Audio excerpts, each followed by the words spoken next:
ካነበብኩት መጽሐፍ ላይ አንድ አባባል አይቼ ደስ ብሎኝ ነው እሱን ሼር ላርጋችሁ ብዬ ነው። እና የጁዲዝም አባባል ነው። 217 ሩል አላቸው እና ከ10 ሰው 2 ሰው ይወዳችኋል፣ 1 ሰው ይጠላችኋል፣ 7 ሰው ደግሞ ደንታ የለውም በቃ they don't care about you ይላል።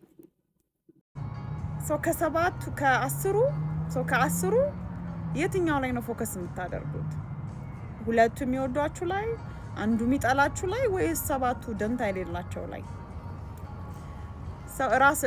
ሰዎችን የሚያስደስት ሰው፣ ለሰዎች ብሎ የሚኖር የሰዎችን ቫሊዴሽን የሚጠብቅ ሰው ከሆነ ፎከስ የሚያደርገው አንዱ የጠላው ሰው ወይንም ደግሞ እነዚህ ኬር የሌላቸው ሰዎች ላይ።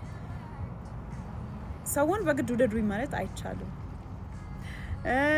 ለምንስ ስለኔ አልተጨነቁም ለምንድነው ኬርለስ የሆኑትን ማለት አይቻልም። ቢኮዝ 7 ሰዎች ስለ ራሳቸው ህይወት እየተጨነቁ ነው። አንዱ ሰው ደግሞ በቃ ጠልቷቸዋል፣ መብቱ ነው። ስለዚህ ፎከስ ማድረግ ያለባችሁ የሚወዷችሁ ሰዎች ላይ ነው። እና ለምሳሌ የሆነ ቪዲዮ ፖስት ብታረጉ ብዙ ሰው ስክሮል አድርጎ ያልፈዋል። እነሱም they don't care about you ማለት ነው። አንድ ሰው ጀንወርሊ ላይክ ያደርግላችኋል፣ እነሱ ላይ ፎከስ ማድረግ ያለባችሁ። አንዱ ሰው ደግሞ ክሪቲሳይዝ አድርጎ ኮሜንት ይተውላችኋል።